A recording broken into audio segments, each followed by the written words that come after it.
Hello friends, hope you are doing well wherever you are right now. যুগে যুগে মানুষ বিশ্বাস করে এসেছেন, অগণিত মানুষ বিশ্বাস করে এসেছেন যে ধর্মগ্রন্থ নাকি দৈব অর্থাৎ ডিভাইন, সিলেসিয়াল, সামথিং হেভেনলি এবং মেরাকিউলাস, অলৌকিক বা সুপারন্যাচারাল অর্থাৎ অতি প্রাকৃত, যা মানুষের দ্বারা সম্ভব নয়।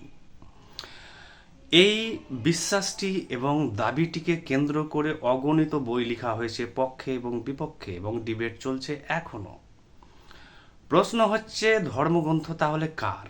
গড পাঠিয়েছেন কি ধর্মগ্রন্থ, না যিনি ধর্মের সেই ধর্মের নির্মাতা একজন হতে পারেন, একাধিক হতে পারেন, না তিনি মনস্তাত্ত্বিক বা দার্শনিক আধ্যাত্মিকভাবে তিনি কিন্তু সেটা সৃষ্টি করেছেন? তো দুটি শিবিরে কিন্তু বিভক্ত হয়। একজন অনুগামী বিশ্বাস করছেন যে এটি দৈব, এটি গড, গড ছাড়া কেউ পাঠাতে পারেন না। দ্বিতীয় বলছেন আরেকজন যে না, এটা সম্পূর্ণ মানবীয় অর্থাৎ মানুষের সৃষ্টি। তা আমার মতামত কি এই সম্পর্কে? আমার মতামত হচ্ছে না, সেই ব্যক্তির এটি নির্মাণ বা সৃষ্টি বা লেখা, অর্থাৎ যিনি ধর্মের নির্মাতা তারও নয় এটি, এবং দ্বিতীয় গডেরও নয়, অর্থাৎ সেটি দৈবও নয় বা কোনো ঐশ্বরিক বা অতি প্রাকৃত অলৌকিক ঘটনার মাধ্যমেও হয়নি। তাহলে কার? এই ধর্মটি হচ্ছে প্রত্যেক ধর্মগ্রন্থ কারও নয়, সম্পূর্ণ যুগ যুগ ধরে, প্রাচীন যুগ মধ্যযুগ পর্যন্ত যা কিছু যারা চিন্তাবিদ, দার্শনিক, কবি, বিজ্ঞানী ছিলেন যুগে যুগে, জেনারেশন আফটার জেনারেশন, সেগুলো যুগ যুগ ধরে কিন্তু বিভিন্নভাবে প্রচলিত ছিল। সেগুলোকেই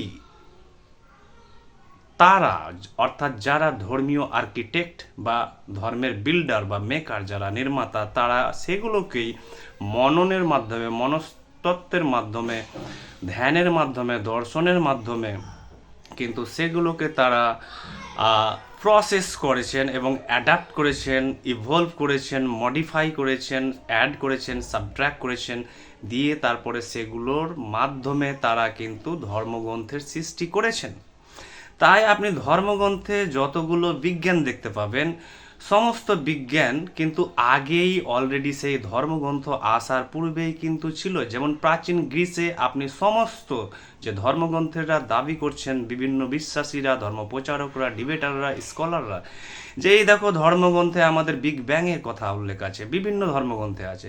আপনি বিগ ব্যাং যদি সম্পর্কে জানতে চান তাহলে মার্কাস অরিলাস, একজন রোমান ফিলোজফার, তার বইয়ে তিনি পাবেন। তিনি বিসিতে জন্মগ্রহণ করেছিলেন, অর্থাৎ প্রায় খ্রিস্টপূর্বাব্দে। তাহলে তিনি কি করে জানলেন? তাহলে কি তিনিও গড?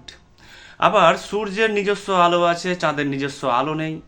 এই ঘটনাগুলো প্রাচীন গ্রিসের অনেক অ্যাস্ট্রোনমাররা বা বিজ্ঞানীরা কিন্তু আবিষ্কার করে রেখেছেন। পৃথিবীর আকার ওভাল অর্থাৎ ডিম্বাকৃতি, এও আছে। সূর্যকে কেন্দ্র করে বিভিন্ন গ্রহ ঘুরছে, সেটাও আছে। গ্যালাক্সির কথা আছে। তাহলে আমাদের আমাদের কসমিক সিস্টেম আছে, সিলেস্টিয়াল সিস্টেম জগৎ আছে, তা কিন্তু অলরেডি কিন্তু হয়ে গেছে।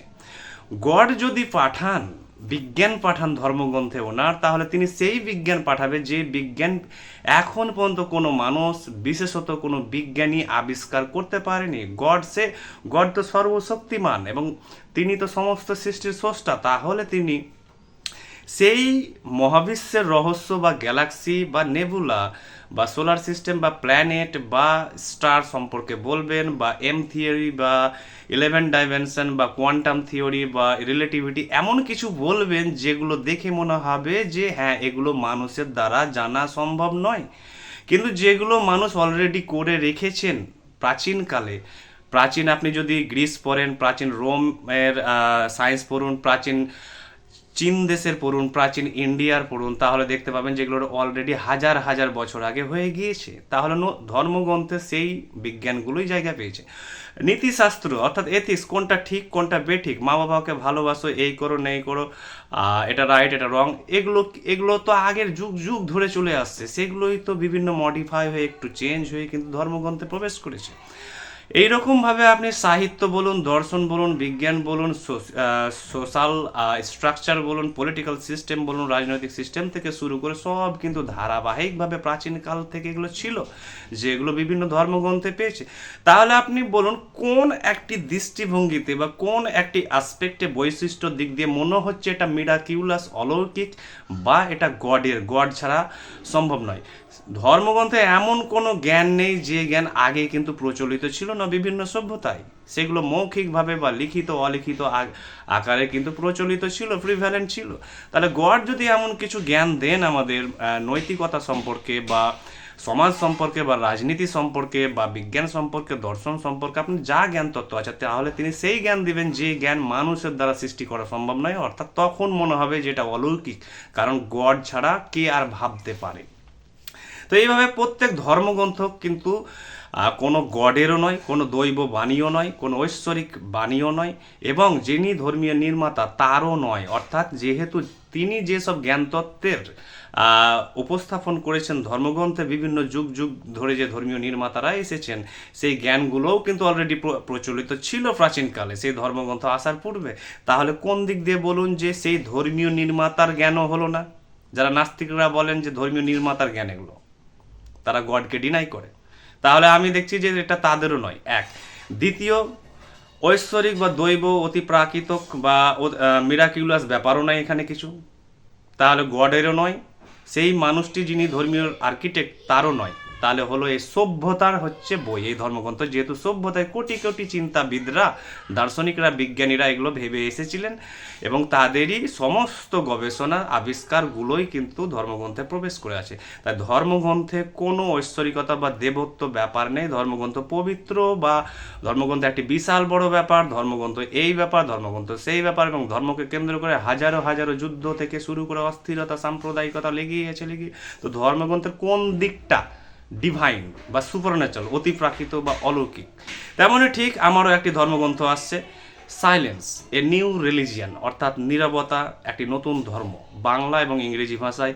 এমনই একটি ধর্মগ্রন্থ যে ধর্মগ্রন্থে আছে সারা বিশ্বের প্রাচীন যুগ থেকে শুরু করে মধ্যযুগ পর্যন্ত এখন পর্যন্ত সমস্ত কিন্তু দর্শন, বিজ্ঞান, জ্ঞান চর্চা থেকে, নীতিকথা থেকে শুরু করে সমস্ত কিছু, যা সমস্ত পূর্বের ধর্মগ্রন্থগুলোকে কিন্তু ছাপিয়ে যাবে বহু বহু বহু অংশে।